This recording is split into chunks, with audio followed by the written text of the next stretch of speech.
Okay, let's dive right into this. Welcome to this rapid-fire explainer all about the profound art of introspection. Today we're tackling a super simple but honestly kind of radical premise. Thinking is great.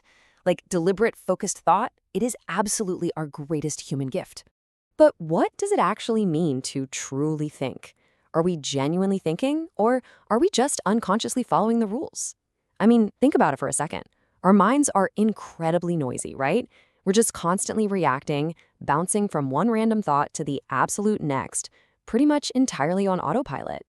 So that brings us to part one, the untrained mind, taming the chaos. You see, without deliberate effort, human consciousness easily runs amok. We just default to this kind of monkey mind state, just screeching, failing to self-regulate, and instantly reacting to dominance hierarchies or whoever the loudest bully in the room happens to be.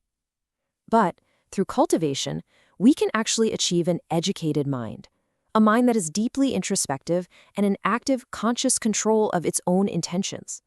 Which leads right into part two, the schooling illusion, engineering conformity. Now, to control all that adolescent chaos we just talked about, society leans heavily on traditional schooling. And the goals here are primitive, but yeah, they're incredibly effective. Step one, instill discipline. Step two, socialize the students to completely modify their behavior patterns. And step three, rank and reward them. True inner musing, it's pretty much entirely ignored in favor of endless repetition, which gets traded for, gold stars and public praise.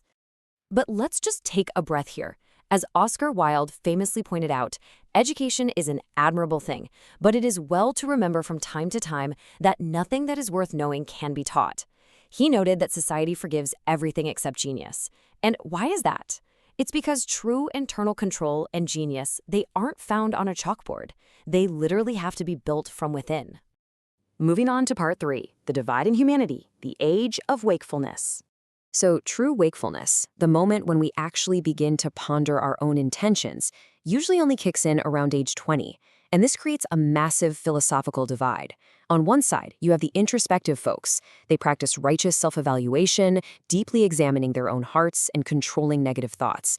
On the exact opposite side are the unexamined. They basically cover their eyes, refusing to self-analyze or even acknowledge their own capacity for wickedness. And here's the kicker. When millions of people remain unexamined, that utter lack of personal reasoning scales up, and it leads directly to global aggression. The philosopher Jiddu Krishnamurti observed something profound. He said that if we know how to look at violence not only outwardly in society, but also within ourselves, perhaps we shall finally be able to go beyond it. This brings us to our final section, part four, choosing your world, the power of free will. As our global civilization keeps advancing, swirling with all sorts of malevolence online, your free will means absolutely everything.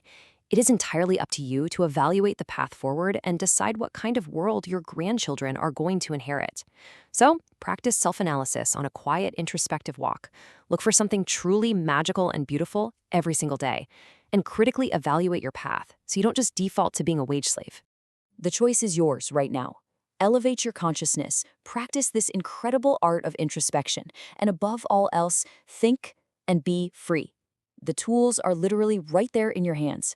But the question remains, will you choose to truly awaken your mind today, or are you just going to let society keep thinking for you?